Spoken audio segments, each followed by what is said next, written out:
আসসালামু আলাইকুম। আমি ইসমতারা কুকিং ওয়ার্ল্ডে আপনাদের স্বাগতম। আবারও চলে আসলাম নতুন একটি রেসিপি নিয়ে।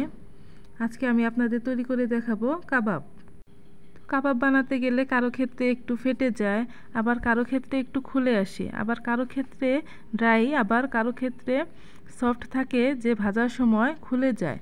তো এর মধ্যে যদি কারো একটি সমস্যা থেকে থাকে তাহলে এই ভিডিওটি শুধু আপনার জন্য। তো আমি এখানে আপনাদের একটা কাবাব ভেঙে দেখাচ্ছি। তো দেখতেই পাচ্ছেন আমার কাবাবটা কেমন পারফেক্ট হয়েছে। তাহলে এরকম পারফেক্ট কাবাব পেতে চলুন রেসিপিটা শেয়ার করে ফেলি।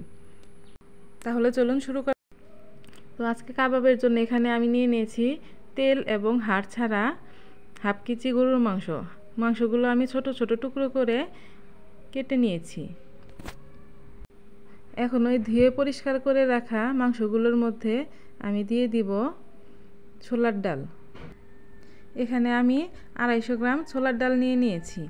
ছোলার ডালগুলো আমি 4 ঘন্টা ভিজিয়ে রেখেছিলাম। আপনাদের হাতে যদি সময় না থাকে এক্ষেত্রে আপনারা একটু হালকা গরম পানি করে 2.5 ঘন্টার মতো ভিজিয়ে রাখলেই হবে। এখানে আমি দিয়ে দিচ্ছি 1 টেবিল চামচ রসুন বাটা, 1 টেবিল চামচ আদা বাটা। এখানে আমি আদা আর রসুনের পরিমাণটা একই সমান দিয়ে নিয়েছি। শুকনো খোলায় তেলে রাখা শুকনো মরিচ 1 চা চামচ, জিরে গুঁড়ো 2 চা চামচ,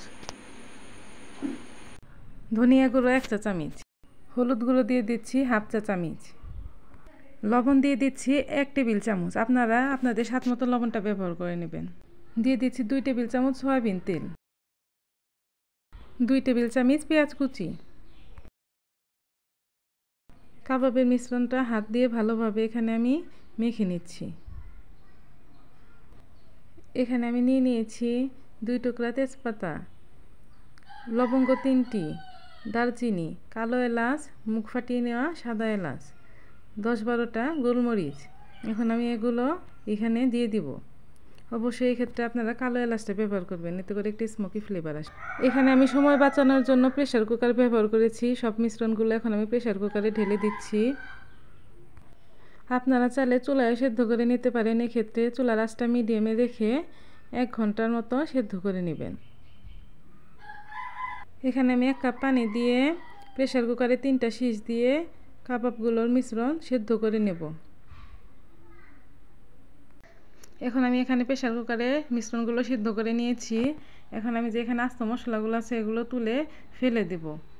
আপনারা যদি একটু পানি থাকে আপনাদের কাবাবের মিশ্রণে তাহলে আরেকটু জাল করে নেবেন। এখানে আমি একটা ব্লেন্ডার জার নিয়ে নিয়েছি। কাবাবগুলোর মিশ্রণ ঠান্ডা হয়ে যাওয়ার পর একটা ব্লেন্ডার জারে আমি উঠিয়ে নিচ্ছি। এখানে আমি কাবাবের মিশ্রণগুলো ব্লেন্ডার করে নিয়েছি। দেখেন আমি একদম ব্লেন্ডার করে ভর্তা করে ফেলিনি, একটু আশ্বাস রেখেছি। আপনারা এরকম আশ্বাস রেখে নেবেন। যদি একদম ফিনিশ হয়ে যায় তাহলে খেতে ভর্তা ভর্তা লাগে, কাবাবের টেস্টটা ভালো আসে না। তাই আপনারাও চেষ্টা করবেন আশ্বাস করে ব্লেন্ডার করে নিতে।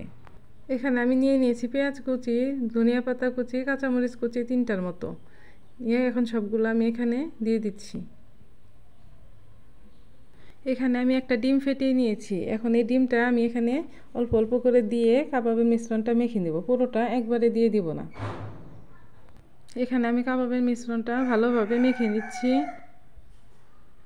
এখানে আমি আর একটু ডিম ব্যবহার করে নিচ্ছি। এখানে আমার এতটুকু ডিম বেঁচে গিয়েছে, এই ডিম মিশ্রণটুকু আমি আর ব্যবহার করব না।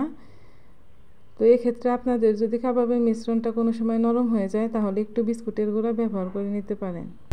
তো এখানে আমার কাবাবের মিশ্রণটি ভালোভাবে মেখে নেওয়া হয়ে গেছে।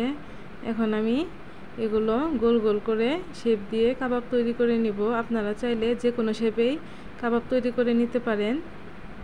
এখানে কাবাব তৈরিতে আপনাদের জন্য একটা টিপস হলো, আপনারা যতটুক মাংস নেবেন তার অর্ধেক ডাল ব্যবহার করবেন, তাহলে আপনাদের কাবাবটা পারফেক্ট হবে। তো দেখুন আমার কাবাবটা একদম পারফেক্ট হয়েছে। গোল করার পর আমার কাবাবটি ফেটে যায়নি। তো কত মসৃণ হয়েছে আমার কাবাবটা। এখানে এইভাবে আমি একে একে কাবাবগুলো তৈরি করে নিচ্ছি। তো এখানে আপনাদের সুবিধার জন্য আরেকটা কাবাব আমি তৈরি করে নিলাম। এখানে আমি আরেকটা কাবাব তৈরি করে নিয়েছি। তো দেখতেই পাচ্ছেন আমার কাবাব এখানে তৈরি করা হয়ে গেল। তো আমার সবগুলো কাবাব এখানে তৈরি করে নেওয়া হয়ে গেছে। এখানে প্রায় আমার 30 পিসের মতো কাবাব হয়েছে। এই কাবাব এখন আমি 1 ঘন্টার মতো ডিপ ফ্রিজে রেখে তারপরে এয়ারটাইট কন্টেনারে সংরক্ষণের জন্য নিয়ে নিব। তো এই কাবাবগুলো আমি ডিপ ফ্রিজে 1 ঘন্টার মতো ফ্রোজেন করে নিয়েছি। এখন আমি একটা এয়ারটাইট কন্টেনারে সংরক্ষণ করার জন্য নিয়ে নিচ্ছি। এভাবে আপনারা ফ্রোজেন করে তারপরে একটা বক্সে নিয়ে নেবেন, তাই একটার সাথে আরেকটা লেগে যাবে না। এভাবে আপনারা কাবাবগুলো 3 মাস পর্যন্ত সংরক্ষণ করে খেতে পারবেন এবং অতিথি আপ্যায়নে বা বিকালের নাস্তায় ঝটপট তৈরি করে নিতে পারবেন।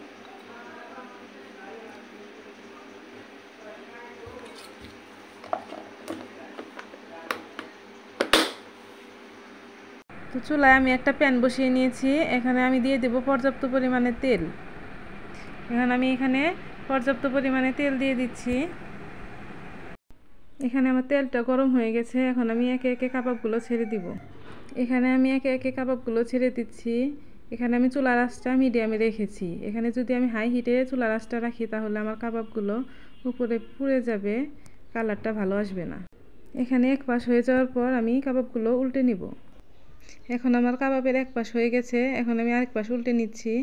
এক পাশ ভালোভাবে হয়ে যাওয়ার পর আমরা কাবাবগুলো উল্টে নিব, কারণ যদি ভালোভাবে না হয় তাহলে উল্টানোর সময় কাবাবগুলো ভেঙে যাওয়ার সম্ভাবনা থাকে। তাই সব সময় এক পাশ হয়ে যাওয়ার পর কাবাবগুলো উল্টে নেবেন। তো এখানে আমার কাবাবগুলো হয়ে গেছে। এখন আমি কাবাবগুলো একে একে উঠিয়ে নিব।